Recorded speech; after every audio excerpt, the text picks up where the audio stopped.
Hello मित्रों, कैसे हो? उम्मीद करता हूँ सभी लोग बहुत अच्छे हैं और हमेशा अच्छे रहेंगे। मित्रों, मैं आज अपनी इस वीडियो में डिस्कस करने वाला हूँ कैरेक्टर्स ऑफ लिविंग के कैरेक्टर्स क्या हैं उनके बारे में। ये टॉपिक जो है वो NCERT 11th biology chapter first the living world से लिया गया है। लेकिन उससे पहले मैं एक चीज़ और डिस्कस करना चाहूँगा कि जब हम बात करते हैं लिविंग की, बात करते हैं नॉन लिविंग की, जैसे हमने पढ़ा भी है, हमारे टीचर्स भी पढ़ाते हैं, उन्होंने भी पढ़ाया है, तो ऐसा नहीं है इस दुनिया में केवल लिविंग या नॉन लिविंग ही। इस दुनिया में एक तीसरी चीज़ और है। क्या कहते हैं उस तीसरी चीज़? तो मित्रों, एक तो लिविंग है, एक नॉन लिविंग है, और वो तीसरी चीज़ होती है जो इन दोनों के बीच में आती है, जिसको हम वायरसेस बोलते हैं। क्योंकि वायरसेस ना नॉन लिविंग है ना लिविंग है, ऐसा बुक में लिखा हुआ है। लेकिन मैं आपको बता दूं, हमेशा अपने माइंड में रखना, viruses are always non living. बीच में आते हैं उसकी एक वजह है कि वायरसेस को क्यों बीच में रखा जाता है, नॉन लिविंग और लिविंग के, उसका एक कारण है। क्योंकि जब वायरसेस होस्ट बॉडी से बाहर होते हैं तब वो नॉन लिविंग होते हैं, और जब होस्ट बॉडी के अंदर होते हैं तब वो लिविंग की प्रॉपर्टी शो करते हैं। तब वो लिविंग की प्रॉपर्टी शो करते हैं, लिविंग नहीं होते वो। लेकिन कुछ बुक्स में लिख रखा है कि जब वायरसेस होस्ट बॉडी से बाहर हों तब वो नॉन लिविंग होते हैं, जब वायरसेस होस्ट बॉडी के अंदर हो तब वो लिविंग होते हैं। मित्रों, कोई चीज़ ऐसी नहीं होती कि नॉन लिविंग से धड़ाम से वो लिविंग हो जाए। कोई चीज़ ऐसी नहीं, कोई ऑर्गेनिज्म ऐसा नहीं है, कोई भी चीज़ ऐसी नहीं। हाँ, लिविंग से नॉन लिविंग हुआ जा सकता है, लेकिन नॉन लिविंग से लिविंग अचानक से हो जाए कोई चीज़, ये पॉसिबल नहीं। इसलिए हमेशा एक बात याद रखना, जो वायरसेस हैं वो होस्ट बॉडी से बाहर होते हैं तब वो नॉन लिविंग होते हैं, और जब होस्ट बॉडी के अंदर होते हैं तब वो लिविंग की प्रॉपर्टी शो करते हैं, लिविंग नहीं होते। लिविंग की प्रॉपर्टी शो करते हैं केवल। तो अब हम अपने टॉपिक पर आगे बढ़ते हैं। जैसा कि मैंने बताया कि हम डिस्कस करने वाले हैं कैरेक्टर्स ऑफ लिविंग। मित्रों, हमने कोई चीज़ देखी, हम उसको देखते ही ये पहचान जाते हैं कि वो लिविंग है या नॉन लिविंग है, तुरंत पहचान जाते हैं। तो हमने कैसे पहचाना? चलो, हम और आप तो पढ़े लिखे लोग हैं, पहचान लेते हैं। लेकिन सभी पहचान लेते हैं, चाहे वो पढ़ा लिखा है चाहे वो अनपढ़ है, जिन्होंने कभी कैरेक्टर्स के बारे में पढ़ा नहीं, वो भी पहचान लेते हैं कि लिविंग क्या है, नॉन लिविंग क्या है। इसका मतलब कुछ ना कुछ ऐसी चीज़ है जिसको हम ऑब्जर्व करके ये बता सकते हैं इजीली कि कौन सी चीज़ लिविंग होगी और कौन सी चीज़ नॉन लिविंग होगी। इस बात से तो सहमत हो आप?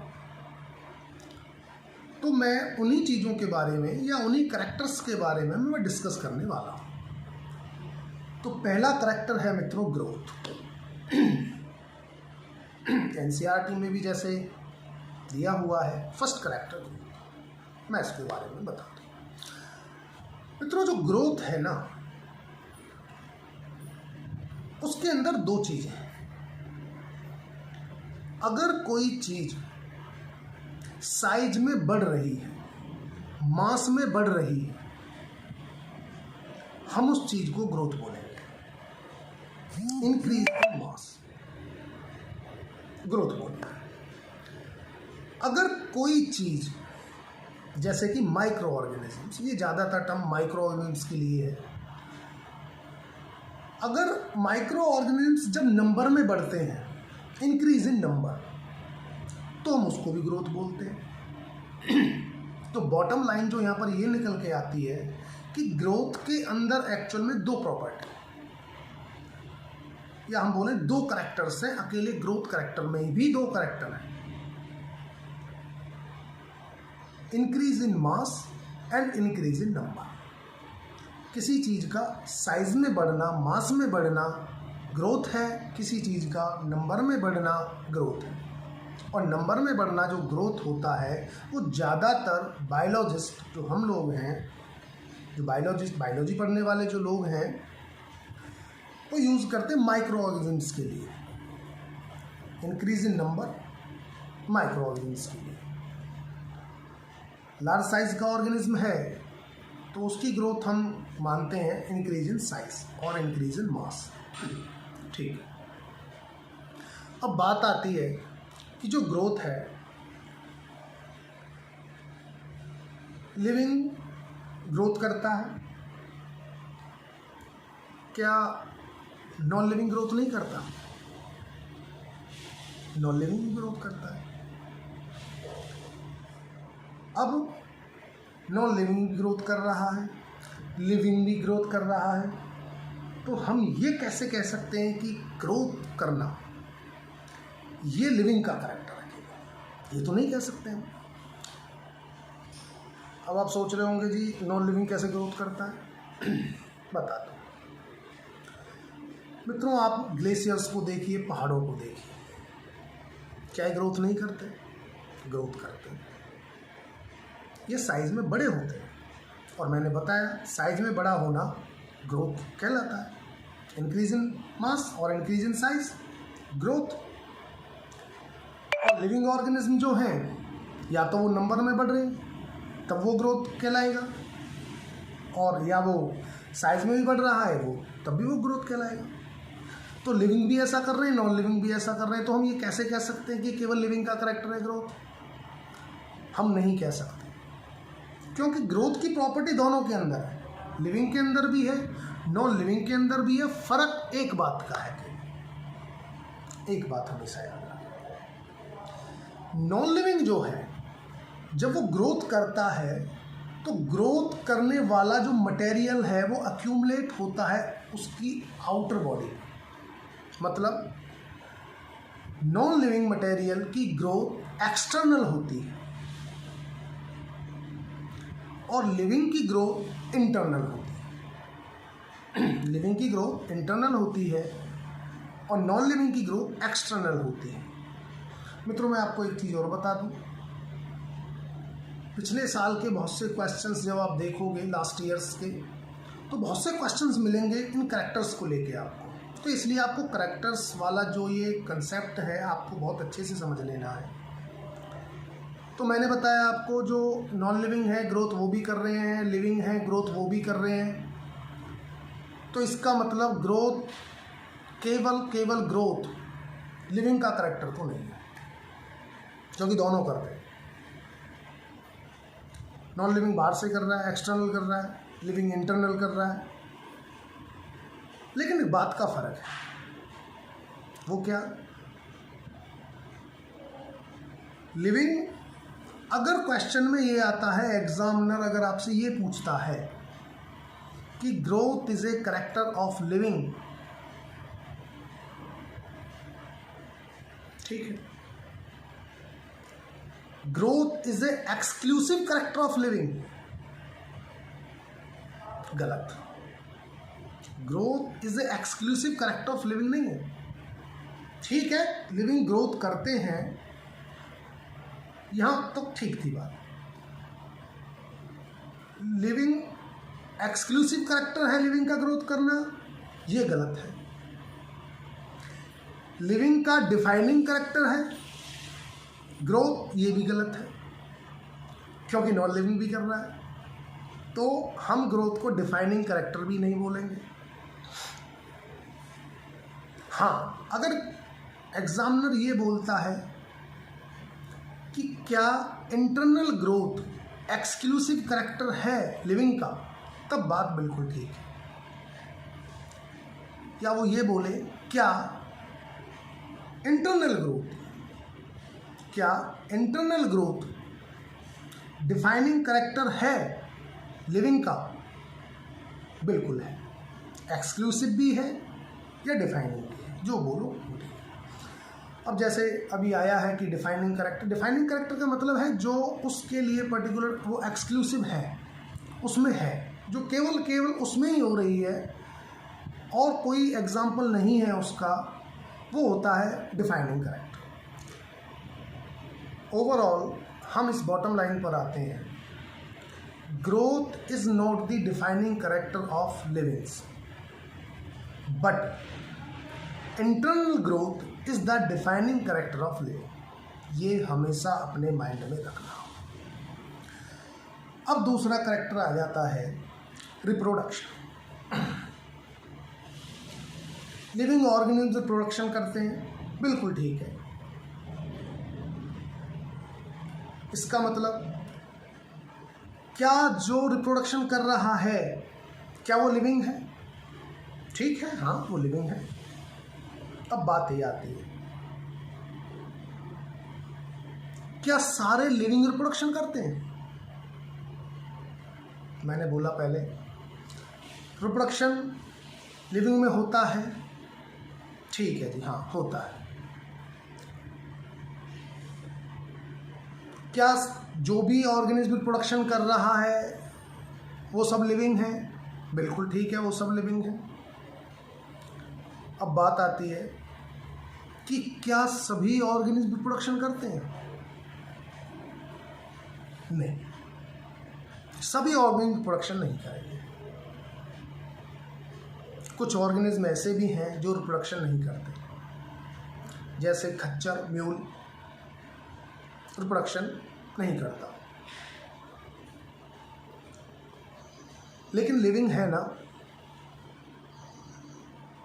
तो कंडीशन यहाँ भी है, यहाँ पर भी मतलब हमने देखा कि रिप्रोडक्शन एक ऐसा करैक्टर नहीं है जो हमारी कंडीशन को फुलफिल कर रहा हो, कि जितने भी रिप्रोडक्शन कर रहे हैं वो सारे लिविंग हैं मान लिया, लेकिन सारे लिविंग रिप्रोडक्शन कर रहे हैं ये कोई ज़रूरी नहीं है।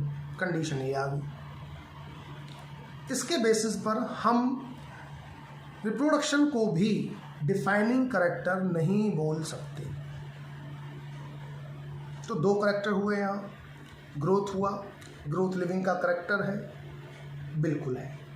क्या ग्रोथ लिविंग का डिफाइनिंग करैक्टर है?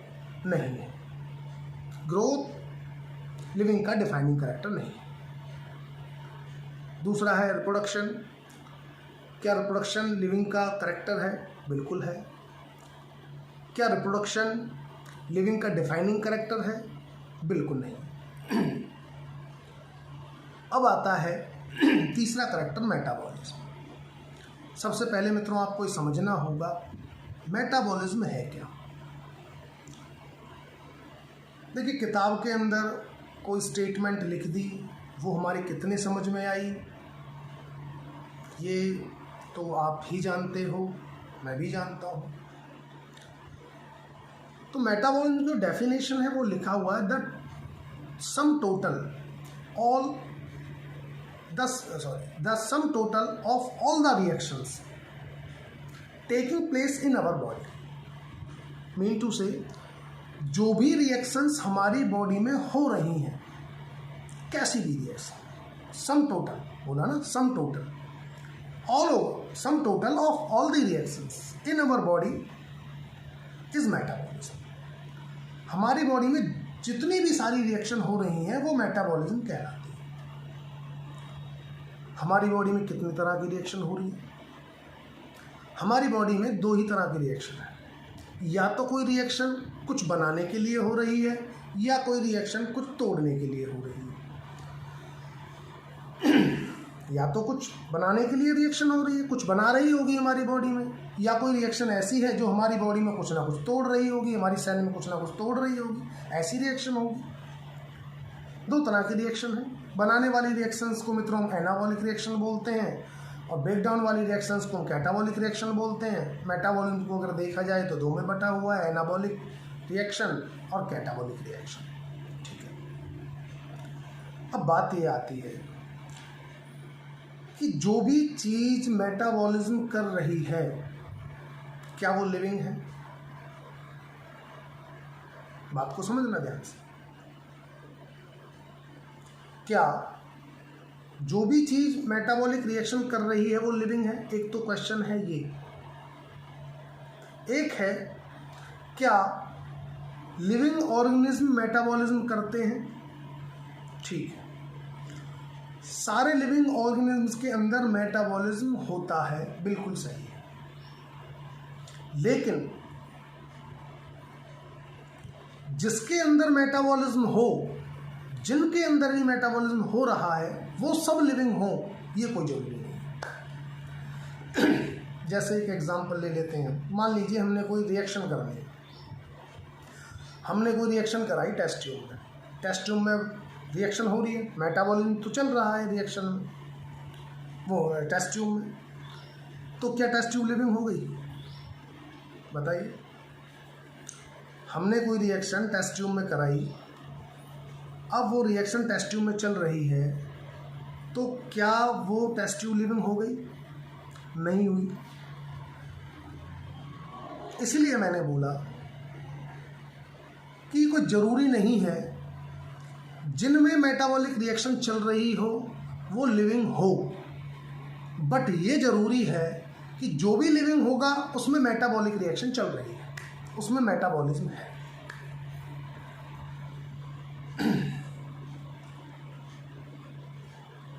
तो केवल और केवल मेटाबॉलिज्म अगर देखें तो मेटाबॉलिज्म भी डिफाइनिंग कैरेक्टर नहीं है।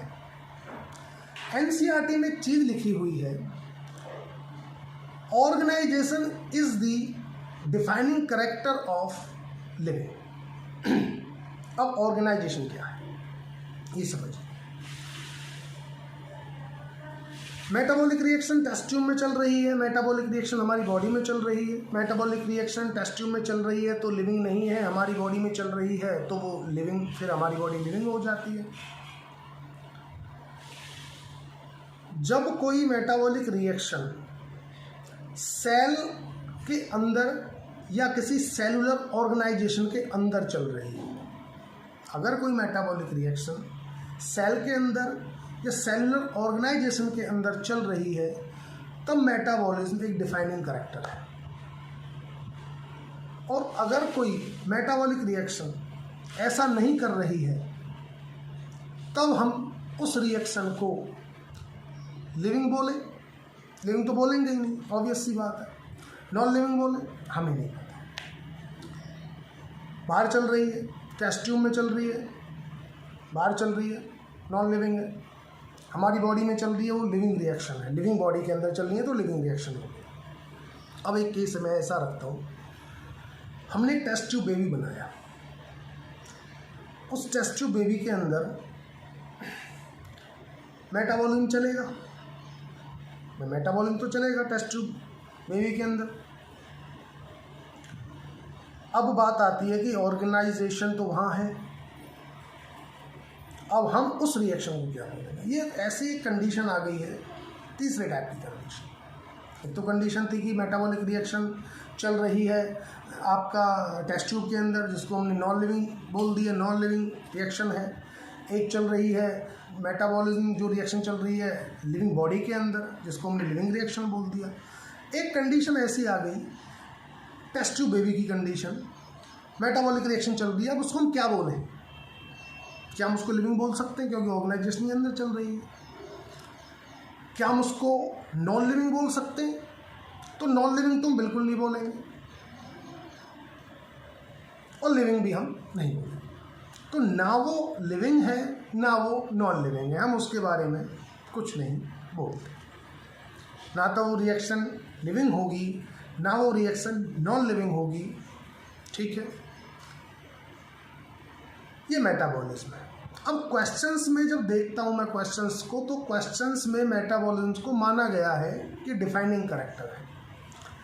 लेकिन हमेशा मित्रों एक बात याद रखना, डिफाइनिंग कैरेक्टर हम मेटाबॉलिज्म को तब कह सकते हैं अगर वो सेलुलर ऑर्गेनाइजेशन के अंदर चल रही है। लेकिन एक केस हमने ऐसा भी देखा है, टेस्ट ट्यूब बेबी वाला, उसके केस में हम ना उस मेटाबॉलिक रिएक्शन को लिविंग बोल रहे हैं, ना उस मेटाबॉलिक रिएक्शन को हम नॉन लिविंग बोल रहे हैं। तो यहाँ पर ये डिफाइनिंग कैरेक्टर नहीं है। लेकिन बहुत से क्वेश्चंस के आंसर में देखोगे कि मेटाबॉलिज्म डिफाइनिंग कैरेक्टर है, बता रखा है क्वेश्चंस के आंसर्स में, और बुक में है एनसीईआरटी के में कि मेटाबॉलिज्म डिफाइनिंग कैरेक्टर है, लेकिन उसमें स्पेशली लिखा हुआ है कि cellular organisation is the defining character of living. Cellular organisation, अगर सेलुलर ऑर्गेनाइजेशन है तो वो डिफाइनिंग कैरेक्टर है लिविंग का। अब आता है तीसरा कैरेक्टर, कॉन्शियसनेस। कॉन्शियसनेस क्या है? मतलब कॉन्शियसनेस होता है, हर कोई ऑर्गेनिज्म जो भी है वो अपने एनवायरनमेंट, जो भी सराउंडिंग में रह रहा है, जिस भी एनवायरनमेंट में रह रहा है, वो उससे अवेयर होता है और वो उसको रेस्पॉन्स करता है। बैक्टीरिया से लेकर आप मल्टी सेलुलर यूकैरियोट्स तक देख लो, सभी रेस्पॉन्स करते हैं। जैसे ही कोई स्टिमुली, हमने स्टिमुलाई दिया या कोई स्टिमुलस दिया तो वो रेस्पॉन्स करेगा। स्टिमुलस कुछ भी हो सकता है, कोई भी इन्वायरमेंटल स्टिमुलस हो सकता है, फिजिकल हो सकता है। जब किसी भी ऑर्गेनिज्म को स्टिमुलस दिया जाएगा तो उस स्टिमुलस के रेस्पॉन्स करेगा, उस स्टिमुलस को रेस्पॉन्स करेगा लिविंग ऑर्गेनिज्म। हर कोई लिविंग ऑर्गेनिज्म करेगा, चाहे वो यूनिसेलुलर हो, सिंपल यूनिसेलुलर ऑर्गेनिज्म से लेकर मल्टी सेलुलर कॉम्प्लेक्स ऑर्गेनिज्म तक, यूकैरियोट्स तक। केवल और केवल कॉन्शियसनेस ही डिफाइनिंग कैरेक्टर है लिविंग्स का, जो नॉन लिविंग में बिल्कुल भी नहीं होता। ह्यूमन बीइंग जो हैं, तो मैंने बताया कि consciousness is A defining character of living, बिल्कुल ठीक है। जो भी कॉन्शियस है, जो भी अपने इन्वायरमेंट को रेस्पॉन्स कर रहा है, जैसे हम सर्दी पड़ती है तो रेस्पॉन्स करते हैं, गर्मी पड़ती है तो रेस्पॉन्स करते हैं, ऐसे ही बैक्टीरिया भी करते हैं। किसी एनवायरनमेंट में उसको न्यूट्रिशन है तो रेस्पॉन्स करेंगे, न्यूट्रिशन नहीं है या मतलब उनको कोई हार्मफुल या टॉक्सिन है तो उसको रेस्पॉन्स करेंगे। हम टच को करते हैं तो रेस्पॉन्स, स्टिमुलाई को रेस्पॉन्स करना या स्टिमुलस को रेस्पॉन्स करना कॉन्शियसनेस कहलाता है। हम जो ह्यूमन बीइंग्स हैं, हम सेल्फ कॉन्शियस हैं। सेल्फ कॉन्शियस का मतलब हो गया सेल्फ अवेयर, हम अपने आप से अवेयर हैं, सेल्फ कॉन्शियस हैं।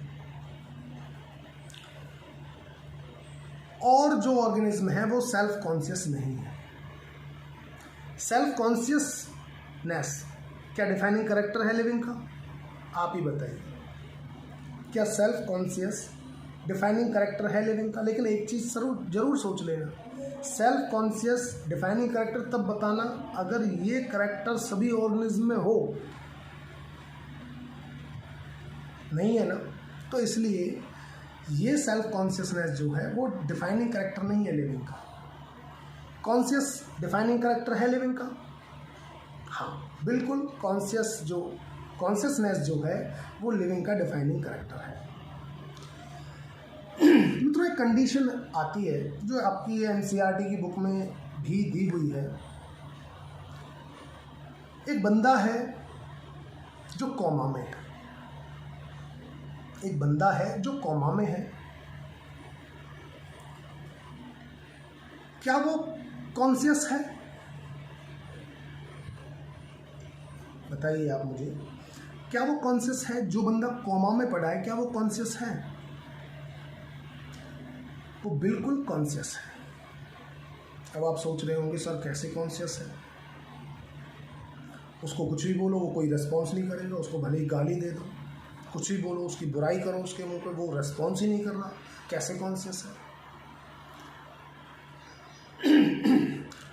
मित्रों याद रखना, वो सेल्फ कॉन्शियस नहीं है। बट कॉन्शियस है। डॉक्टर्स उसको मेडिसिन दे रहा है, इंजेक्शन दे रहा है, क्या उसकी बॉडी रेस्पॉन्स नहीं कर रही उस इंजेक्शन के लिए? अगर वो कॉन्शियस मतलब नहीं है, अगर वो कॉन्शियस नहीं होगा तो जो ड्रग्स दी जा रही हैं, जो मेडिसिन दी जा रही हैं, उनको रेस्पॉन्स नहीं करेगा। लेकिन कर रहा है ना, उसकी बॉडी कर रही है उनको रेस्पॉन्स, तो इसका मतलब वो कॉन्शियस है। हाँ, सेल्फ कॉन्शियस नहीं है कि आप उससे कुछ भी बोल रहे हैं, उसकी बुराई कर रहे हैं, उसको गाली तक दे रहे हैं, वो उसका रेस्पॉन्स नहीं कर रहा, ये बात बिल्कुल ठीक है कि सेल्फ कॉन्शियस नहीं है, लेकिन कॉन्शियस है। तो बॉटम लाइन यहाँ से निकल के आती है कि कॉन्शियसनेस जो है वो एक डिफाइनिंग कैरेक्टर है लिविंग का। मित्रों, यहाँ से पिछले साल के जब आप क्वेश्चंस देखोगे, प्रीवियस ईयर्स के जब आप नीट के क्वेश्चंस देखोगे, तो बहुत सारे क्वेश्चंस हैं जो कैरेक्टर्स से लेकर बनाए गए हैं, और वो कुछ नहीं बस घुमा फिरा के पूछते हैं। बाकी जो इन बातों को थोड़ा ध्यान रखोगे तो बहुत अच्छा होगा। बाकी मैं एक फास्ट रिवीजन और करा देता हूँ। पहला कैरेक्टर था ग्रोथ। ग्रोथ की दो प्रॉपर्टी हैं, increase in mass, increase in number. Increase in mass ज़्यादातर जो लार्ज साइज के ऑर्गेनिम्स हैं उनके लिए है, और increase in number micro organisms के लिए यूज़ किया जाता है। ये दोनों कैरेक्टर ही कैरेक्टर हैं ग्रोथ का, दोनों को हम ग्रोथ बोलेंगे। तो growth is a twin character, growth twin character है। Growth is not a defining character, growth defining character नहीं है। वो क्यों नहीं है? क्योंकि हमने देखा ग्रोथ नॉन लिविंग ऑर्गेनिज्म भी कर रहे हैं। लेकिन अगर एग्जामिनर लिखता है अपने किसी ऑप्शन में internal growth is A defining character of living organism, बिल्कुल ठीक है, इंटरनल ग्रोथ डिफाइनिंग कैरेक्टर है लिविंग का।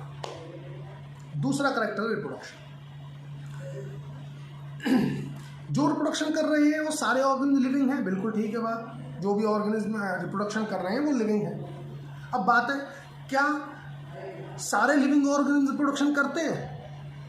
ये गलत है, सारे ऑर्गेनिज्म रिप्रोडक्शन नहीं करते, बट जो रिप्रोडक्शन कर रहे हैं वो सब लिविंग है, पक्का है।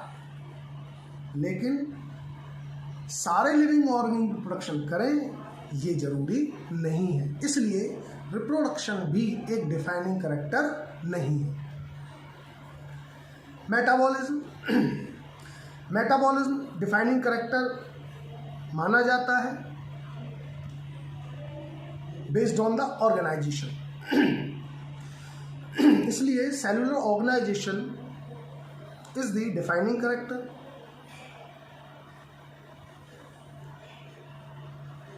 नेक्स्ट आता है consciousness. Consciousness is a definitely a defining character of a living organism. अगर आपको ऑप्शन में मेटाबॉलिज्म भी दिया हो, कॉन्शियसनेस भी दिया हो, तो निशान लगाना कॉन्शियसनेस पे है, मेटाबॉलिज्म पे मत लगाना। कॉन्शियसनेस ना दिया हो और कैरेक्टर दिए हो जिनमें मेटाबॉलिज्म कैरेक्टर हो और डिफाइनिंग कैरेक्टर की पूछ रहा हो, तो निशान लगा देना मेटाबॉलिज्म। समझ में आई बात? उसने पूछा कि which of the following is a defining character of living. Option में दिया मेटाबॉलिज्म भी दे रखा है, चारों कैरेक्टर दे दिए मान लीजिए, तो किस ऑप्शन के साथ जाएंगे? केवल और केवल कॉन्शियसनेस के साथ। कॉन्शियसनेस नहीं है तब कैरेक्टर दे रखे हैं और उसमें मेटाबॉलिज्म दिखाई देता है, तब आप निशान लगाइए मेटाबॉलिज्म। लेकिन कभी भी ग्रोथ और रिप्रोडक्शन पर निशान मत लगाना ये मानकर कि वो डिफाइनिंग कैरेक्टर है, वो कभी भी लिविंग के डिफाइनिंग कैरेक्टर नहीं होते। तो अब ये बात समझ में आ ही गई होगी मित्रों आपके कि हम किसको डिफाइनिंग कैरेक्टर बोलें, किसको डिफाइनिंग कैरेक्टर नहीं बोलें, और ये भी समझ में आ गया होगा कि डिफाइनिंग कैरेक्टर हम कब बोलते हैं, कब बोलते हैं। मतलब एक तरह से ये समझ लीजिए, बॉटम लाइन ये है कि डिफाइनिंग कैरेक्टर का मतलब है एक्सक्लूसिव कैरेक्टर, वो कैरेक्टर उसी के अंदर है डिफाइनिंग कैरेक्टर, और उसके बेस पर अगर हम बोल रहे हैं कि वो डिफाइनिंग कैरेक्टर है, इसका मतलब वो सब में मिलेगा, नो एक्सेप्शन इज देयर, कोई एक्सेप्शन नहीं है, कोई भी ऑर्गेनिज्म ऐसा नहीं होगा जिसके अंदर वो चीज़ ना हो, वो होता है डिफाइनिंग कैरेक्टर। और करेक्टर हो भी सकते हैं, नहीं भी हो सकते, वो डिफाइनिंग करेक्टर नहीं माना जाता। Is that clear? ठीक है मित्रों, वीडियो को ज़्यादा से ज़्यादा शेयर करें, सब्सक्राइब करें। आगे आपके लिए मैं ऐसी ही इंटरेस्टिंग वीडियोज़ लाता हूँ। Thank you so much.